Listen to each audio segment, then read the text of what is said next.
DIY video. Oh my gosh. Welcome to Fastirelang's channel. Normal. Blush palette.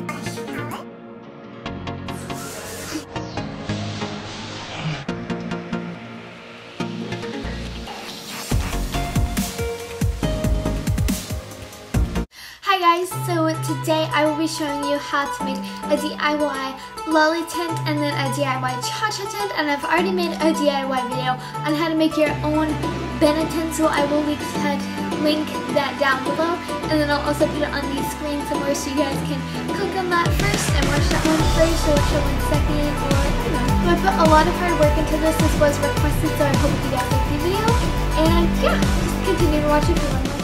The first thing you'll be needing is some glycerin, and it is a skin protectant, so it won't harm your skin. Next, you'll be needing some food coloring, and the colors that I picked out in the brands are the closest colors to the products that I was trying to dupe. So if you use the colors that I use, you're probably going to get the closest color to the actual product.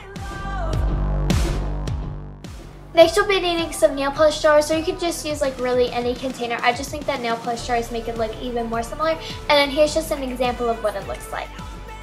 Next, you'll need a metal bowl and then a metal pot. Starting by filling up your pot probably halfway or 3/4 of the way full. This part doesn't really matter, it doesn't need an exact measurement. And then just pop that onto the stove. Taking the glycerin, and then I'm just filling it up probably like 3/4 of a tablespoon, and that filled up my jar halfway about, so just use as much as you think. And then I use the food coloring, and I'm just kind of showing you what it looks like. It will be a lot like thinner and less pigmented with the glycerin in it, so you might want to add a lot more than what I added in there. I ended up going back and adding a lot more just because I wouldn't necessarily show up on my skin because the glycerin thinned it out a little bit too much. After you're done with that, you can take it off of the stove, and then you're just going to want to take the bottle and you're going to want to slowly dip it into the hot water. And the reason why you're doing this is because if you take the hot glycerin and pour it into the bottle, then the bottle will crack, and so it's just a lot easier to do it this way. Next, just pour your product into your bottle and you're all done with your DIY lolly tint. For the cha-cha tint, I'm using the same amount of glycerin, but I'm using the orange sherbet and then the orange food coloring, and I'm also taking a little bit of rose because I realized that that was just going to be really orange. So I just kind of mixed an even amount of all of those into the glycerin and tested it on the back of my hand, and then put it onto the stove and let that melt or heat up. And then I did the same thing with the bottle, put a little funnel on it, and then poured it into the bottle. I can feel your spirit on me.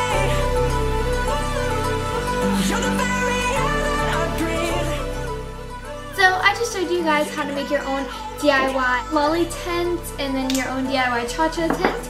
And then this is the DIY Benetint that I made. And the nail polish jars that I used were the NYC, I think they're like the $1 NYC nail polishes. I just liked having them kind of like all the same. And I'm going to get little stickers and put on the bottom like the name of each like one that this is. So this would be lolly tint, Benetint, and then cha-cha tint. So yeah, like I said at the beginning, it took a lot of hard work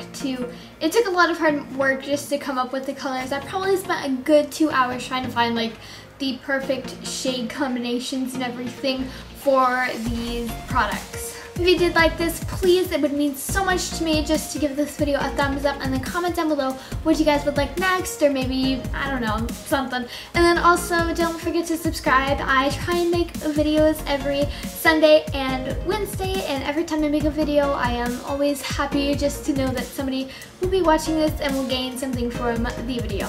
Anyway, I'll see you guys next time. Bye! It's a normal. I know that some lockers are like the full locker bin, but ours is